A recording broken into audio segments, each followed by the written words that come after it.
તમારું નામ? વિરલ ચૌધરી. ચૌધરી કે ચૌધરી? ના ચૌધરી. તમારું રિઝ્યુમ આપો. અરે આ તો ખાલી છે. ઓ ભરવાનું છે. ના ભરી દો. વિરલ ચૌધરી. સર આ શું છે?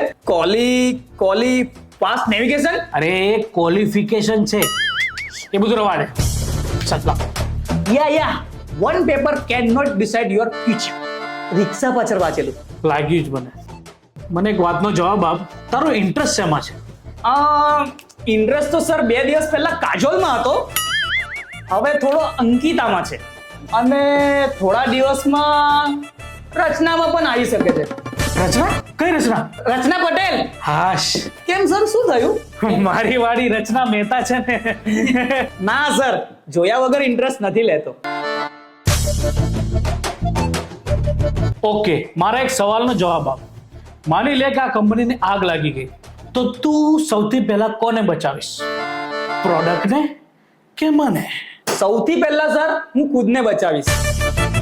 કેમ કે સર, મારી માએ કીધેલું, આ દુનિયામાં બહુ મતલબી લોકો છે, એટલે હું પહેલા મને બચાવીશ, અને એ પછી હું પ્રોડક્ટને બચાવીશ, અને પછી ટાઈમ બચ્યો તો તમને બચાવીશ. અરે ભાઈ, ત્યાં સુધી તો હું બળીને રાખ થઈ જઈશ. તો સર, તમે સળગી ગયા ને, તો તમારા નામ પર આ કંપની ચલાવીશ અને તમારું નામ રોશન કરીશ. Selected. Yes! Thank you, sir. Thank you so much, sir. Next. લાવ રિઝ્યુમ લાવ. હાલી આવ. 00 લાવવાની છે? 00? કેમ? અરે હા, નોર્મલી બધા ગુટકા સાથે 00 ખાતા હોય છે, મજા આવતી હોય છે. ગુટકા? અરે તમે તો કીધું રિઝ્યુમ લઈને આવો. ક્યાં મળશે? નીચે કરિયાની દુકાનમાં મળશે. આવ ના લઈ આવ સર. અરે રિઝ્યુમ કહું છું, રિઝ્યુમ, જેમાં તમારું શિક્ષણ ને બધું લખેલું હોય. અચ્છા, સીવી જોઈએ છે. હું સર યાર, તમે રિઝ્યુમ કર્યા કરો. આટલી નીચી કેટેગરીનો શબ્દ વાપરો તમે, રિઝ્યુમ. આટલા મોટા બિઝનેસમેન થઈને ચી. કસે પડી કાજે? થુ. બેસી જા. સો ચીપ યાર સર. તો સીવી આપો. અચ્છા, સીવી. જો વોટ્સઅપ કર્યું. પણ તમારા રિઝ્યુમમાં નીચે જોઉં, એટલે કે તમારા સીવીમાં નીચે જોઉં છું, એટલે આ ભાષા લખેલી છે, હિન્દી, મરાઠી, તેલુગુ, ગુજરાતી, ઇંગ્લિશ, સ્પેનિશ.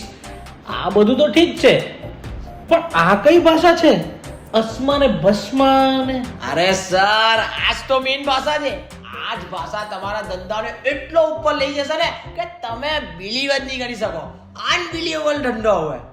હા બોલ, કઈ બોલીને બતાવ. વરસા હુસમાં કાસમાં બોસ મરાને તાસમાં નીસમાં ખાસમાં બોસ મરશે. હે અલા ભાઈ, આ ભાષા મને ખબર નથી પડતી, તો મારા કસ્ટમરોને શું ખબર પડશે? અરે એ જ કહેવા માંગુ છું સર, કે મને છે ને આના માટે તમને એક્સપ્લેન કરવા માટે એક મારો ફ્રેન્ડ જોઈશે, તો હું તમને એક્સપ્લેન કરી શકું. તો હું બોલાવી લઉં? હા બોલાવો. સની, ઓ સની.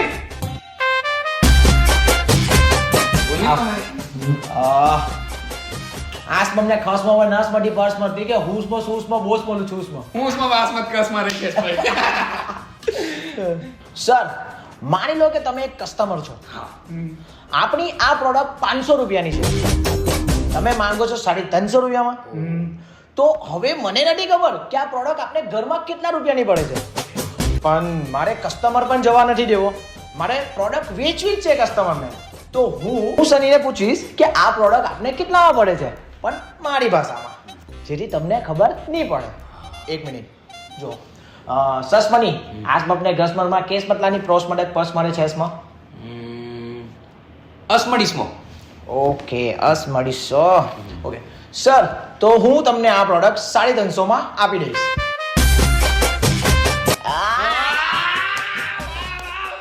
સર, આ મેં પ્રોડક્ટ સેલ પણ કરી દીધી અને આપણી સાથે કસ્ટમર પણ જોઈન થઈ ગયો.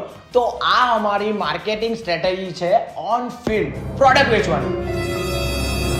સિલેક્ટેડ. વાવ, સિલેક્ટેડ. ભારી લાખું સર, ભારી લાખું. આ માર્કેટમાં બૂમ પાડી દેશું. યસ. ચલો સર મળીએ.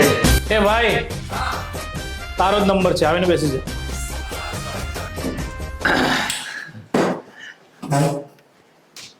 સર મારું નામ છે તારું નામ, સીવી, કીવી એ બધું રહેવા દે. માની લે કે તું એક સેલ્સમેન છે.